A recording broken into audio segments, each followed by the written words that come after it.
The Quiet Boy. Written by Nick Antosca. Read to you by Frankie Corzo. It happened during her second month as a teacher. She was 23 and frustrated.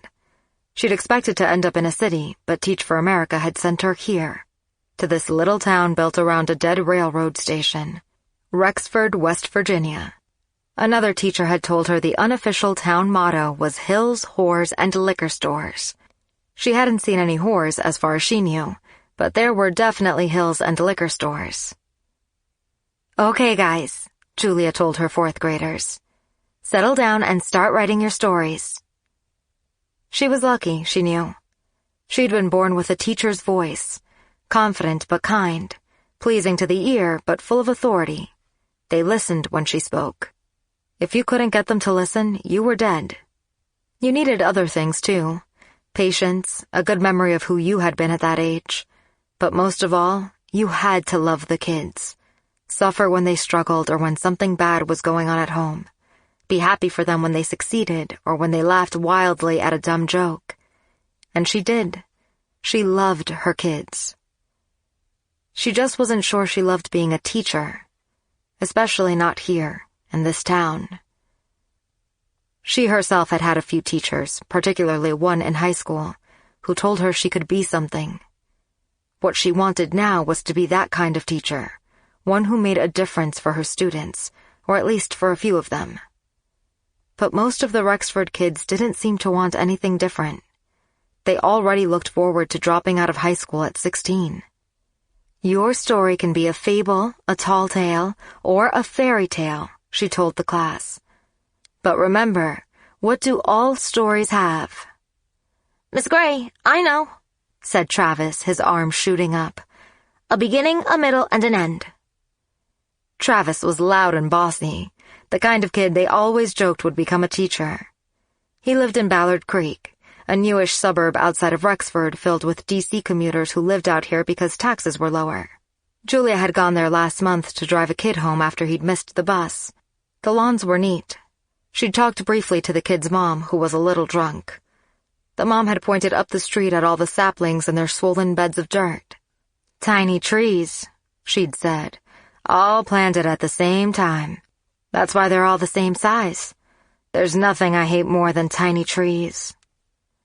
Julia had nodded politely. "Your poor husband." You could tell the Ballard Creek kids from the Rexford kids right away. They had cleaner clothes. They weren't smarter, but they had parents who actually made them do homework. "That's right," she told Travis. "A beginning, a middle, and an end." Miss Gray. It felt like a glove that didn't fit. When the recess bell rang, they leapt from their seats to line up at the door, except Lucas Weaver. He stayed at his desk, feverishly writing. All the Rexford kids were poor, but Lucas seemed really poor. He had dark hair and scabby hands. The pair of Wrangler jeans he wore every single day had been patched up so sloppily she wondered if he'd done it himself. "Okay, guys," she said to the line of rowdy 9- and 10-year-olds. "Quiet down. I said a line, not a circus." They got quiet and she let them go. Other teachers were already outside to watch them on the playground. She and Lucas were alone. Her desk was covered with papers she needed to grade and unfinished lesson plans, and part of her wanted to tell him to go outside so she could get her work done. But she sat beside him. "Lucas, you don't want to go to recess?" He didn't look up. "I'm writing my fairy tale." "Okay," Julia said. She saw that he wasn't just writing, he was illustrating. The illustrations were detailed and swift. She didn't want to interrupt. He was so engrossed, so she watched. His shoulders were frail, his bones bird-like and distinct. Did he have enough to eat? Did he get breakfast in the morning? She had asked around about him. He lived down in the Mudders, which was what they called a row of homes out past the train tracks. The real name was Perlmutter Road. It was the poorest part of town. In her 2 months' experience, Lucas had been the hardest to make a connection with. He had no friends. If you got close to him, he seemed to subtly withdraw, like he was scared he smelled bad. He actually did have a faint odor, but it wasn't anything revolting exactly. He smelled like damp leaves, like the outdoors, and like pets, damp animal fur. "Do you have a dog or a cat at home?" she said. Lucas stopped writing. The question seemed to trouble him. "No." "Oh," she said. "Did you ever ask your mom and dad if you could have one?" He still didn't look at her. "I just live with my dad and my little brother." "I didn't know you had a brother," she said. "What's his name?" "Todd." "How old is he? Does he go here?" "He's homeschooled," Lucas said. She saw that he'd almost finished another illustration. It was a large animal, burly and dark. Suddenly he stood as if embarrassed and crumpled up the pages. "What are you doing?" she said. He ran to the trash can, tearing the pages up and threw the scraps away. He looked at her with a shy, ashamed expression that made her heart go out to him. But then he fled outside. She observed through the window as he crouched at the edge of the playground, arms around knees, watching the other kids. She was in the teacher's lounge when a third-grade teacher named Brett Goucher approached her. "What's that?" "A story one of my kids drew," Julia said. She was taping Lucas's story back together like a jigsaw puzzle. She thought Brett would go away after a moment. He was like an older version of the guys in college who seemed to think that if they just hovered long enough, you might spontaneously become their girlfriend. But instead he sat down. "What kid?" "Lucas Weaver?" Brett made a soft, sympathetic chuckle. "Kind of a lost cause, isn't he? Never had him in class, but I think he's a little out there." "He's smart," Julia said. "I wonder if the dad has any idea." Brett said, "I was at the cleaners a few months ago, the laundromat, by Paul's Pizza, and the kid, Lucas, comes in with an armful of sheets, and he goes to a machine, puts the sheets in, puts a quarter in, and then he strips down to his underpants and puts all his clothes in too. So he's sitting there, buck naked except for his Batman underpants, just watching the clothes go round and around like a dog." He gave another chuckle. "He doesn't have any other clothes to wear," Julia said quietly. "You know," Brett said, "I did Teach for America too when I was your age. They had me in Baltimore. It was like The Wire. Those people name their kids the craziest shit. I had this pair of twins in my class. The one was named Ya Highness, the other one Ya Majesty." "I gotta go," Julia said, getting up. She had finished taping the story together. Julia read Lucas's story at home. She was renting a little cottage just outside of town. Her cottage nestled behind a larger house, one of the nicest, most well-kept houses around Rexford, where the landlady, a 60-something divorced woman named Elaine Fielding, lived. The cottage was quiet and cozy. Lucas's story was called The Three Wolves. Sometimes kids just rewrote stories they knew. They'd write about Iron Man or Jack Sparrow. She thought at first that Lucas had just retold Goldilocks with wolves. But there was no Goldilocks in his story. There were only the wolves who lived together in a cave above a town. Big Wolf, Middle Wolf, and Little Wolf. Big Wolf was a brute. Little Wolf was timid. Middle Wolf was the peacemaker. Every day Middle Wolf went out and got fish for them all. But one day he came back and Big Wolf and Little Wolf had rabies. And all they wanted to do was go to town and eat people. So Middle Wolf blocked up the entrance to the cave with rocks and trapped the other two inside, where they growled all day and night. And every day he caught fish for them, which he slipped between the rocks to feed their hunger.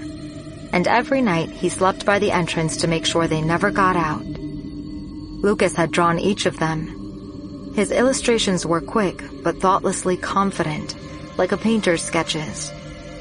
The most extraordinary thing was how realistic they were, except Middle Wolf had an oddly human face, and Big Wolf had strange eyes. Little Wolf was just a pup. It was a strange story for a kid to write. He'd said he lived with his dad and little brother Todd. So Big Wolf was the father, Little Wolf was Todd, and Middle Wolf, the one who took care of everything, who kept the peace, was Lucas. She guessed Lucas's father was probably an alcoholic, maybe a bad one, and Lucas was probably one of those kids who had to parent the parent. Clean up, put his brother to bed on nights when Dad stumbled in late or passed out early. And that thing about Little Wolf getting rabies. Was Lucas afraid because his brother, probably younger and more impressionable, looked up to Dad, might one day become him? Was she reading too much into it? She went to bed with the story kicking around her mind. Shapes of wolves slouched through her dreams, surly with black matted fur. Julia went by Rite Aid on her way to school and bought sweatshirts and socks. Before class, she looked at Lucas's front office records. His home address was listed as 18 Perlmutter Road. The only parent listed was his father, Frank. Frank. She pictured a big man, rough, with a nimbus of liquor breath. "What are you interested in the Weaver kid for?" the secretary Carol asked. Julia closed the file. "Mrs. Parsons mentioned a Board of Ed thing once, an art program for gifted students, county arts program, or Jefferson County Arts Mentorship Program," Carol recited. "It's Fed money. They pay special teachers, bring them in a couple times a week after school, one-on-one work." She thought that would be perfect for Lucas. At lunch, Julia kept Lucas behind and gave him the clothes. 2 cheap gray sweatshirts and 6 pairs of white socks with red stripes. He seemed not to believe it at first. He didn't want to let go of them. "These will fit me," he said, tentative. "Good," Julia said. Then she said, "You like drawing, don't you? You like art?" "I like drawing stuff." "I found out about a special program for kids like you," she said. "You'd get to stay after school and work with a special art teacher for drawing. I talked to a man at the Board of Ed about it. Is that something you want to do?" She saw something in his eyes then. Enthusiasm or hope. One of those quiet, thrilling things. "Yeah," he said. "Great," Julia said. "I just need to get your dad to sign a permission slip. I'd like to talk to him about it too, and—" Lucas's face changed. A light went out. "Actually, I don't want to," he said. He got up, hurried toward the door. "Wait," Julia said. "Lucas, you would get to—" "I changed my mind," he said, fleeing. She heard the sharp echoing smacks of his sneakers in the hallway. She thought about it that night, making dinner in the cottage. She could hear Elaine's dogs, a mastiff and a Dalmatian, barking from the main house. Must be a rabbit in the yard. She thought about how Lucas had reacted so viscerally to the idea that she might talk to his father. Was he embarrassed by the idea of her meeting Frank? No, not embarrassed. There had been fear. He thought Frank would punish him for being singled out as gifted. The next day at lunch, she tried to talk to Lucas again, but he resisted, saying only, "I changed my mind. I don't want to do it." Later, she called his home phone number, the one she'd listed in his file, but got, "This number is not in service." It bothered her. She asked Mrs. Sims, the teacher who'd had Lucas last year, if she'd ever met Frank. Mrs. Sims didn't think so, and she was surprised that Julia thought Lucas was gifted. Mrs. Sims thought he was challenged. None of the other teachers had ever seen Lucas's father. "Well, this is what I'm here to do, isn't it?" Julia thought. "If nobody else at this school has gone out of their way to help this kid, or reached out to Frank Weaver, it might as well be me." She didn't tell Lucas. Perlmutter Road was the last stop on his bus route, so he would get dropped off around 4. If she left school right away, she could get to his house by 3:40, which would give her 20 minutes to talk to Frank Weaver. It was Friday. She left right after the last bell. She drove through town, past forlorn houses and big dogs chained to posts, past Judy's laundromat and Paul's Pizza. then down a pockmarked road to the dead train station. She crossed the tracks and drove down a short road flanked by woods that became another road. The sagging homes that lined it made her think of toothless faces. This was Perlmutter Road, the Mutters. Lucas's house, number 18, was a 2-story gray trap. The porch was sunken. The driveway was so overgrown that there was no driveway. Julia parked on the street. The house was even worse up close. The neighboring ones at least showed signs of life. Toys on porches, curtains in windows. But Lucas's front yard hadn't been mowed in years, and the windows were actually boarded up. Had she made a mistake? She looked around. It was quiet. She could hear insects, birds in the woods, dogs. There were no dogs. Every other yard in Rexford, it seemed, had a dog, but not here. Not in the Mutters. She remembered how Lucas smelled, like pets, but he'd told her he didn't have any. Someone was looking at her. She didn't know how long he'd been there. A young man, a kid, on the porch next over. He had the hollow eyes of an oxy addict, high school age. "What are you doing over there?" he said. "I need to talk to Mr. Weaver," Julia said. Her voice sounded too high, weak. She tried again. "Frank Weaver. Do you know if he's here?" He just kept staring. Maybe he wasn't such a kid. Maybe he was in his mid-20s or older.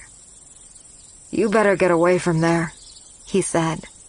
"I'm from the school," she said. "I'm Lucas's teacher." "Well, I told you," he said. He went into his house. She thought about knocking on his door, asking if he knew them, but she was scared of him. She was scared of Frank Weaver, too. She was scared that at any moment she'd lose her nerve. She walked up on Lucas's porch and rang the doorbell. No sound from inside. She beat on the door with her open hand, hesitantly at first, then harder. "Hello? Mr. Weaver?" Nothing. And yet she had a discomforting sense of someone just on the other side of the door, and aware of her presence. She pounded on the door again. "Hello? Is anyone here?" Still no sound. She stepped back. She noticed something. The windows were boarded up from the outside. She approached the nearest one. The boarding had been done haphazardly, with the boards misaligned and nails driven in at crazy angles. It was, she thought, like a child had done it. There were gaps between the boards. She leaned in, staring into the interior darkness, letting her eyes adjust to the shadows inside. One shadow was shaped like a man. Her scalp went cold. He was standing 15 feet away, looking in her direction. Or maybe it's just a coat hung on a door. Maybe it's just... No. The figure in the darkness shifted slightly. It didn't come closer. It just shifted its weight. It was simply standing there and hating her, radiating malevolence. Then the paralysis was gone and she jolted back as if burned.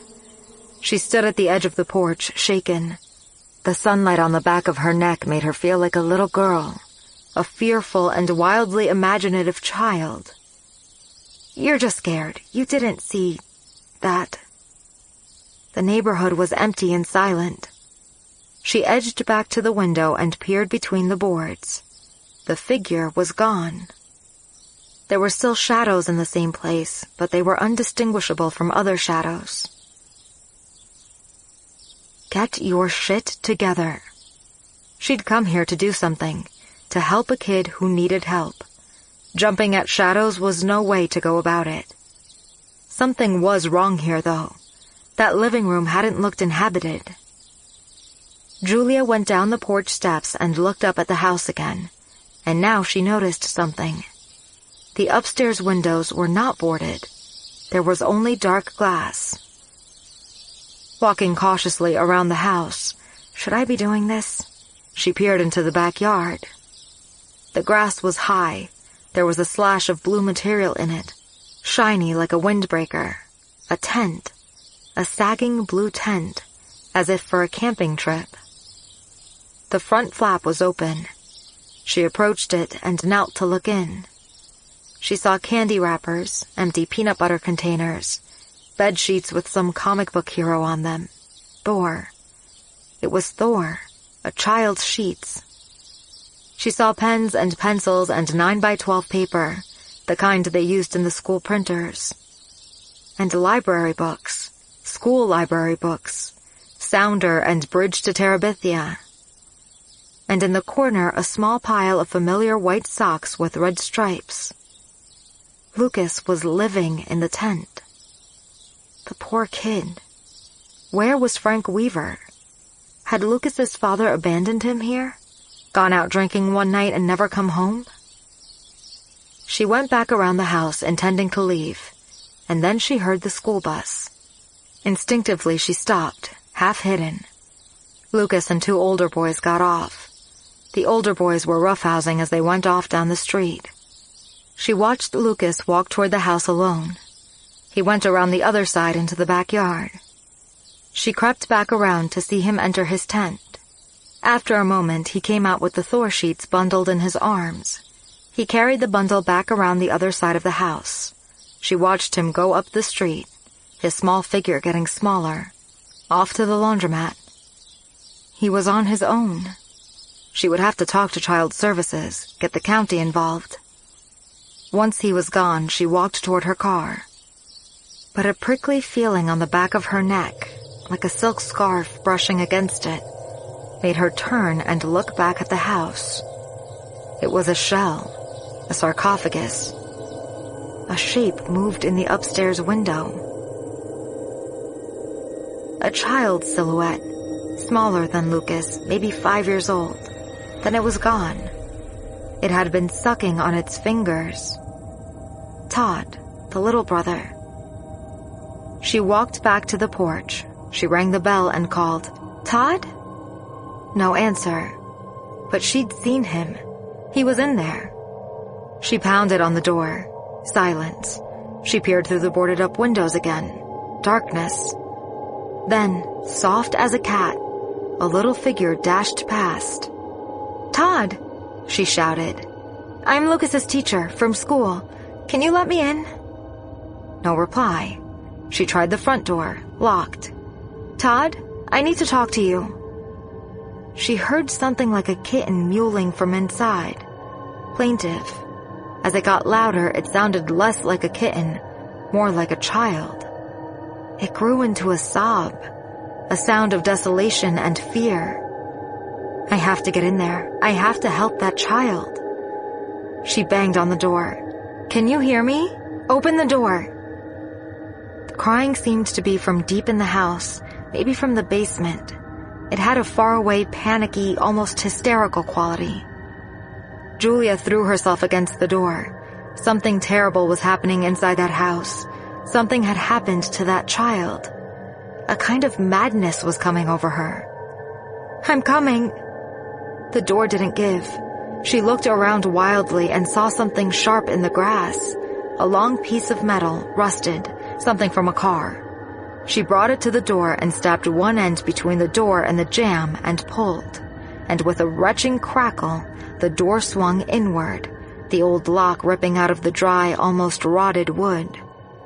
Immediately the crying stopped. She looked into the foul, stale darkness and listened. Her heart was pounding. She felt it in her throat and ears and under her left breast. The fever that had come over her, the frantic desire to get inside the house, help the child, subsided a little. Did I really hear it? Yes, she had heard it, and she'd seen the silhouette. There was a child in this house, and he'd been terrified, maybe in pain. So why now the silence? She stepped inside. The air was heavy. She held the neck of her shirt over her mouth. Things had rotted in here. There were animals in the walls or something, and one had expired. "Todd?" Her voice died in the air. She was in a cramped front hallway. To the left was a kitchen, ancient dishes in the sink, everything coated in a grime skin. To the right, though, was the living room, the room she'd seen the little figure dash through. She entered it. The rug was gray-brown, liquor bottles in the corner, rat droppings all over the floor. A Redskins calendar sideways on the wall, yellow. On a coffee table sat a bowl of black moss that had been soup. Beside the bowl sat 3 small figurines of red clay. The figurines had disproportionately large heads, animals of some kind, maybe goats. "Todd?" she called again. A symbol had been smeared on the table long ago in some dark substance. A 5-pointed star. The star had other markings, drawings that looked like eyes with rectangular black pupils like goat's eyes, one at each point of the star. A feeling of dread was coming over her, like she'd miscalculated in some disastrous way. I shouldn't have come here. Then her skin tightened into bumps. She felt it again, the sense of someone close by. That presence she'd imagined. No, I didn't imagine it. Beyond the boarded-up window. Its malevolence, its pure and shining hatred. That presence was standing behind her, giving off an overpowering desire to perform acts of cruelty, to mutilate, to desecrate, to inhale the agony of others. She looked behind her. Nothing. Nothing.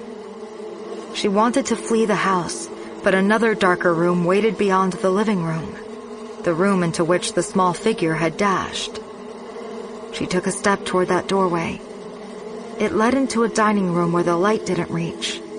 She didn't enter, just looked in. 2 corpses.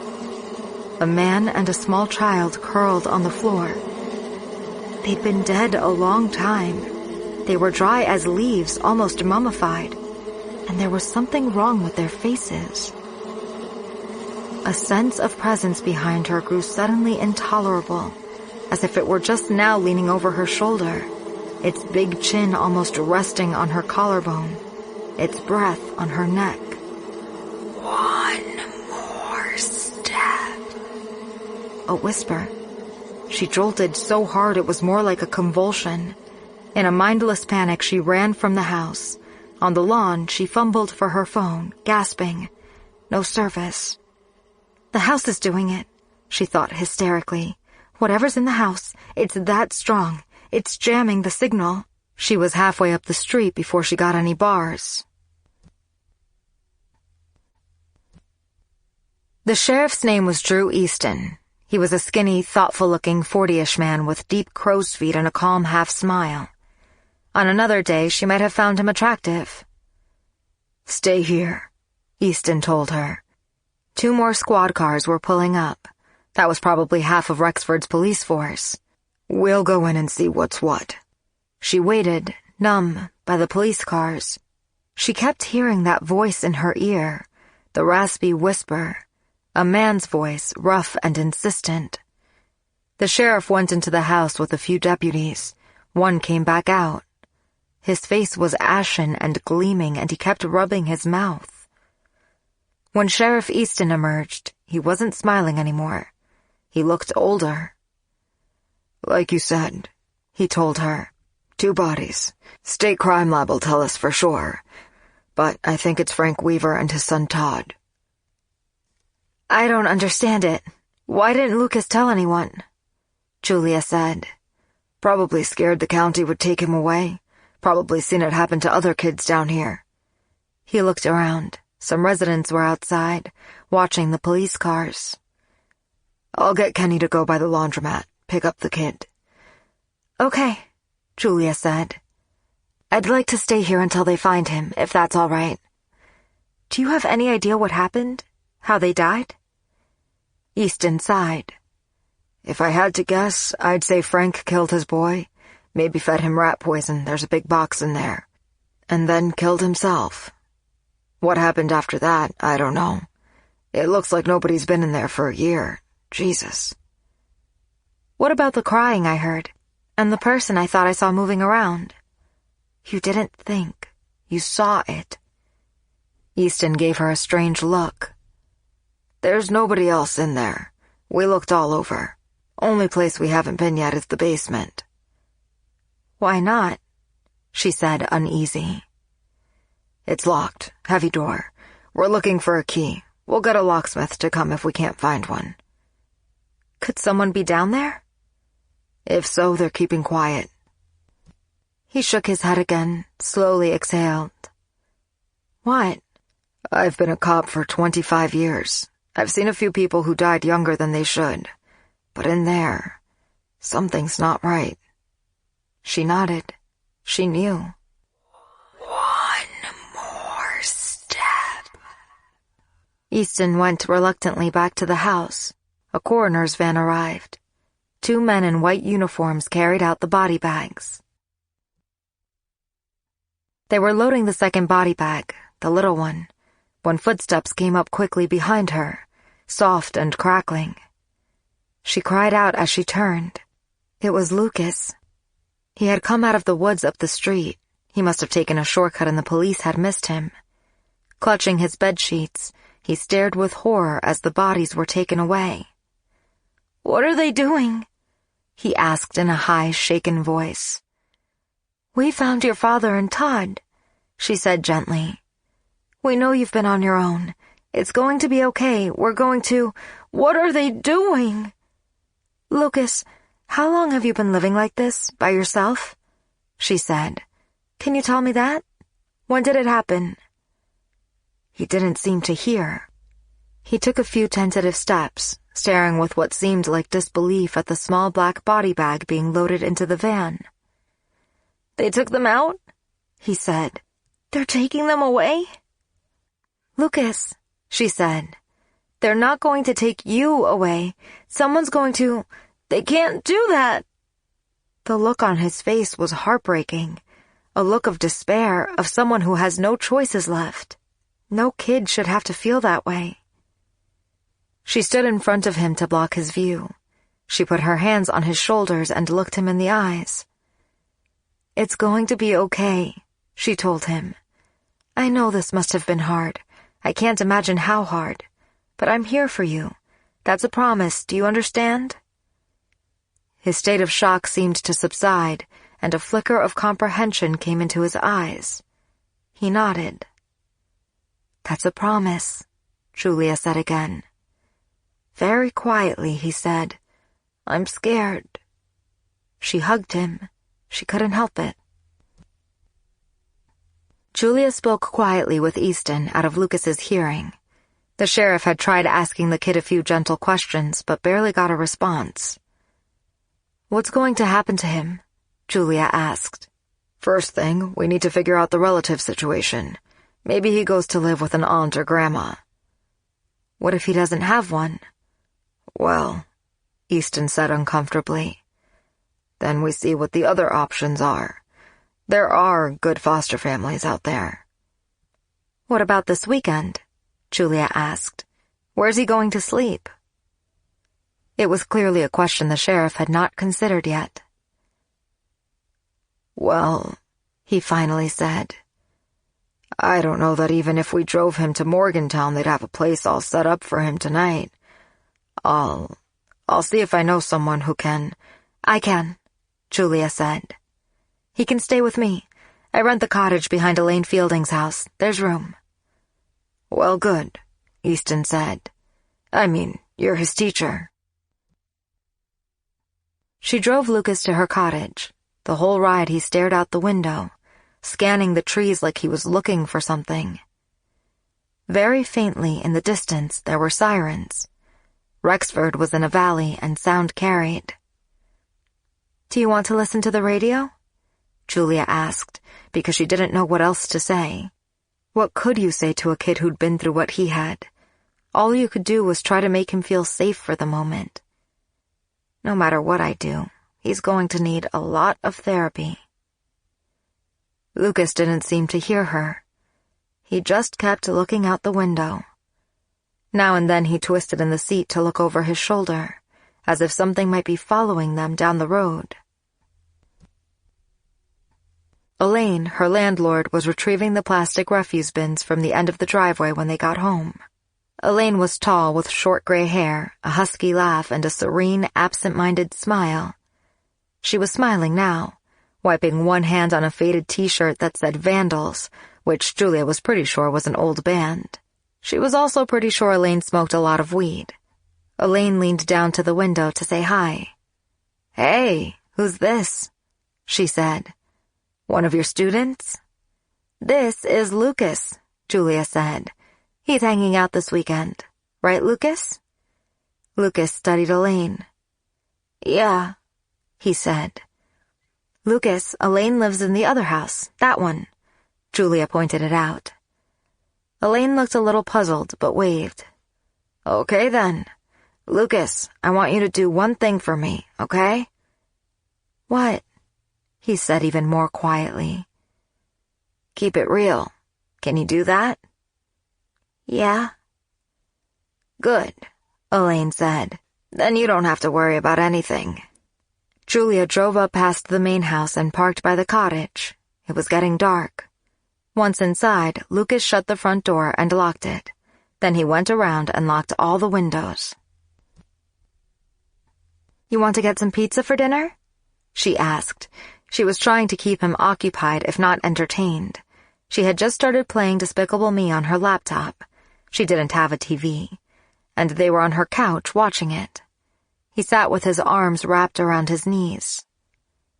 "I don't want to go out," he said. "Do you have anything to eat here?" "We don't have to go out. We can order," Julia said, searching for her phone. "What do you like? Cheese? Sausage?" She ordered 2 large pizzas from Paul's, the local place, thinking she could put leftovers in the fridge. What kind of kid doesn't like pizza for breakfast? When she sat back down with him, she noticed again his frailness, his bird-like shoulders, and her desire to help him, to protect him, swelled up stronger than ever. Now that she knew how he had been living, she wondered if he was suffering from serious malnutrition. He should be checked out by a doctor. He should have been taken straight to a hospital. She wasn't going to make Lucas's night even worse by rushing him off to War Memorial Hospital right now, an hour away, just when the movie was getting good and they had pizza coming. But she could make sure something was arranged for tomorrow. She went into the kitchen with her phone. Sheriff Easton had given her his number. His phone rang many times before he answered. "Yeah, who's this?" He sounded almost out of breath, and there was a siren loud in the background. She had the impression that he was driving. "It's Julia Gray. I wanted to ask you, I think Lucas should see a doctor, get checked out. I think he's malnourished and, given how he's been living—" Yeah, of course. I'll take care of it tomorrow." "Is everything all right?" she asked. "What's going on?" "I'm headed over to Ballard Creek. It sounds like some people got hurt over there tonight. Maybe bad." His voice sounded raw, not the confident man who'd showed up in the mutters a few hours earlier. "Miss Gray, I have to go, but there's something else I ought to tell you. We got into the basement. I'm gonna ask you to keep this to yourself. What we found down there was, a lot of animals. Dead ones." "What kind of animals?" she said quietly, so Lucas wouldn't hear. "Dogs, mostly. Dogs and cats. Some of them had collars and tags. They were, I've never seen anything quite like it. They were kind of twisted around. Like with their necks and their bodies broken." "Broken?" she said. "Like somebody wrung them like towels and broke everything inside them," Easton said. "And—" "Some of them hadn't been down there that long. Some of them had only been there maybe a week or less." Julia looked back into the living room. Lucas was watching the movie. "How big were they?" she said faintly. She heard what sounded like a police radio crackling. "Small. Cats and small dogs." He knew what she was thinking. He said, "Miss Gray, I don't know what happened to those animals in that basement. But if you don't want that kid in your house tonight, I get it. You bring him over to the station, you understand?" "I'll call you back," she said quietly. She hung up. She looked back into the living room. Lucas was not watching the movie anymore. He was looking at her. She remembered the way he always recoiled at school if anyone got near him, like he was scared he smelled bad. But he didn't smell bad. He smelled like pets. Tried to wring them like towels, broke everything inside them. Julia looked at his skinny arms, his small white hands. He couldn't do that, could he? She walked slowly over to him. He kept watching her. She sat next to him. She looked him in the eye. "Lucas," she said, "how long ago did your father and your little brother die?" "I don't want to talk about it," he mumbled.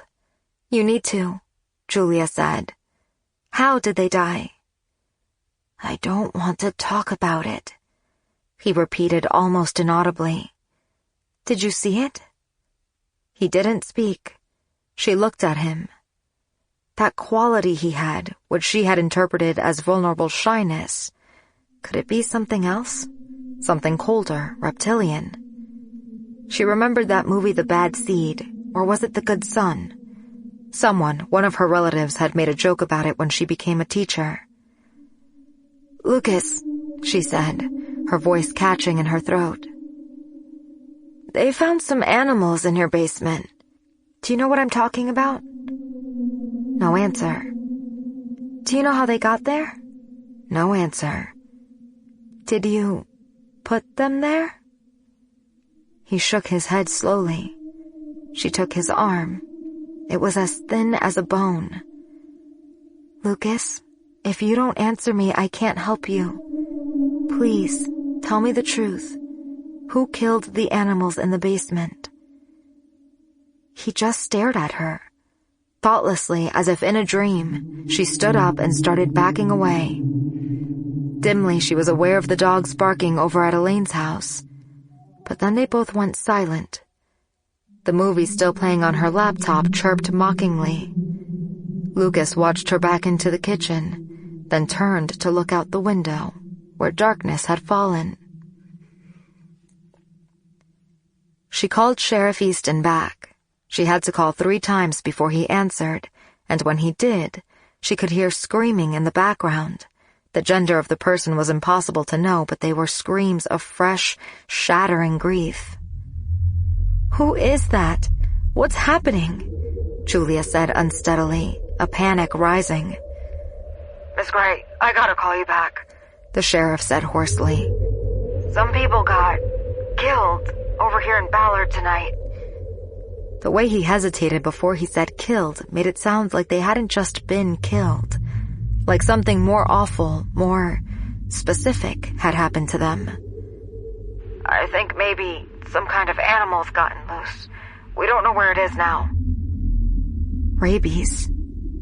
She had a flash image of a human body torn apart, broken, tried to wring them out like towels, lying like a huge shredded red rag on one of those neat green Ballard Creek lawns. "Sheriff, I want to talk to you about Lucas." "Not now," he said distractedly. "Just lock your doors." She said, "They already are," and then Easton hung up on her. And all they wanted to do was go to town and eat people. Except maybe he hadn't hung up on her, because when she looked at the phone, she had no service anymore. Just like earlier at Lucas's house. And just like earlier, she felt a chill of dread, the fine hairs all over her body standing on end. She looked at Lucas again. He was still looking out at the window into the night, but now he was gripping the edge of the couch with white-knuckled hands. If he were a dog, the hair on his back would have been standing straight up. "Lucas?" she whispered. "What are you looking at?" Then the scream started from outside. They were coming from Elaine's house. The sound was so raw, so unfamiliar, that at first Julia didn't realize it was Elaine. She started for the door, but Lucas cried in a high voice, "No, don't go out there." It was a good thing she hesitated, because then, in the window, she saw movement. Something in the yard. Lucas saw it too and backed away from the window. There was a child out there, just a small dark shape moving strangely on the grass. She knew right away it was the same silhouette she'd seen in the window at Lucas's house. Something in the shape of a small boy. But now she could see that something was growing out of its skull. Something like gnarled tree branches, horns, or antlers. The boy thing had its fingers in its mouth. It was hopping like a frog in the dark grass. It was playing, not the least bit bothered by the long, ragged screams of agony coming from the other house. "Lucas?" Julia whispered, paralyzed. "Who is that?" "It's Todd," she said. "Your brother Todd is dead." "I know." Elaine's screams stopped. They had seemed to go on forever, but it was probably only 15 or 20 seconds. The little boy thing in the yard stopped hopping. It stood and turned toward the big house, and when it did, she got a glimpse of its face in the moonlight.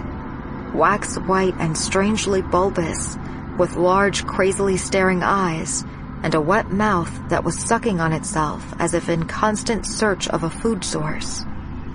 Then shadows covered it again.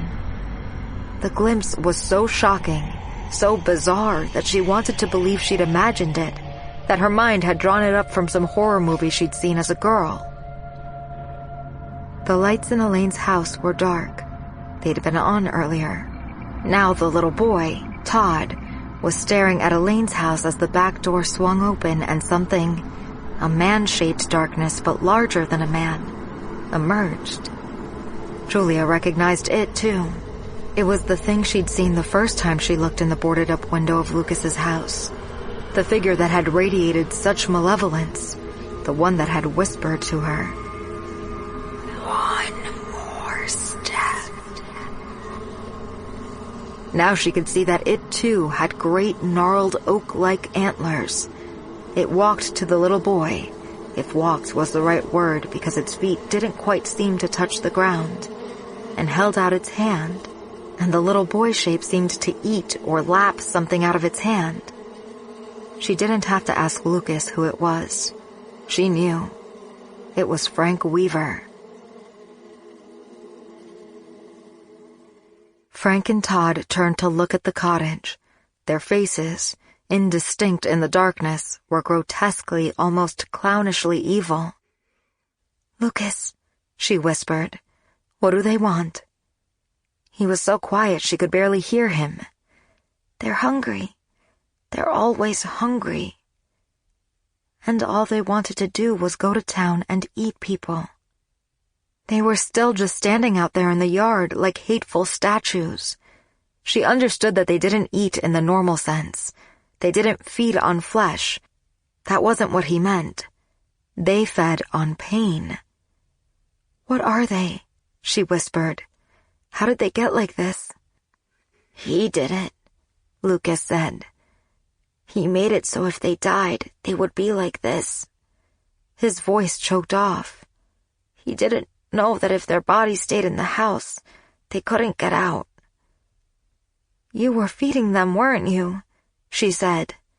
"You were keeping them trapped in the house and feeding them." "I had to," Lucas whispered. "And I let them out," Julia said. Lucas didn't answer. She wanted to ask him why he hadn't warned her, told her they would be coming, but she knew the answer. It wouldn't have made any difference. She never would have believed him.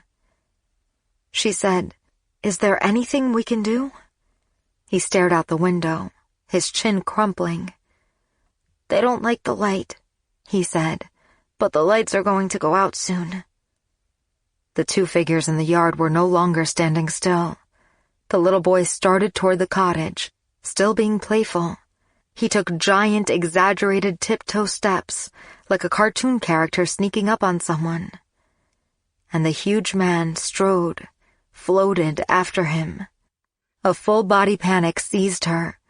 Once as a child she had been dragged and rolled by a wave at the beach.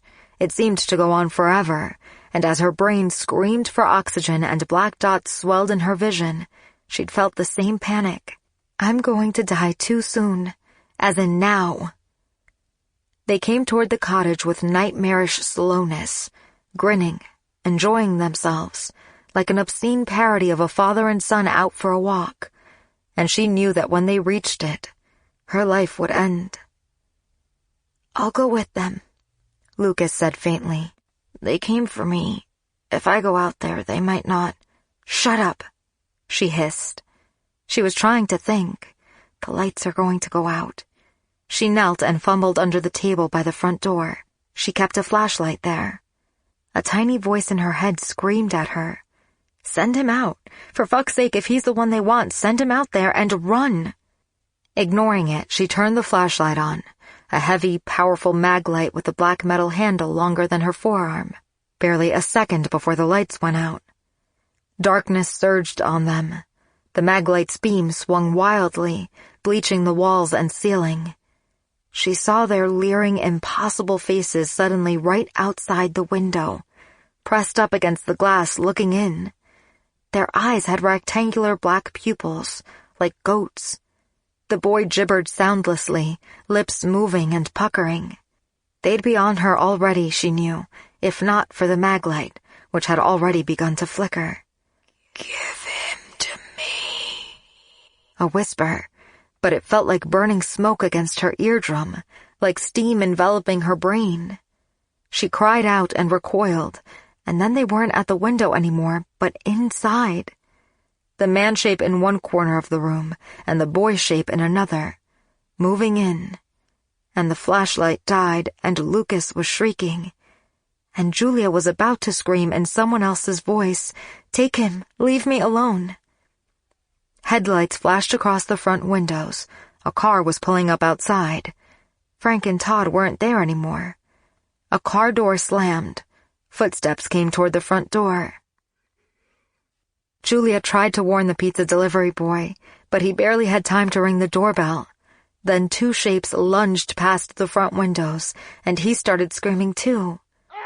For a moment she was frozen.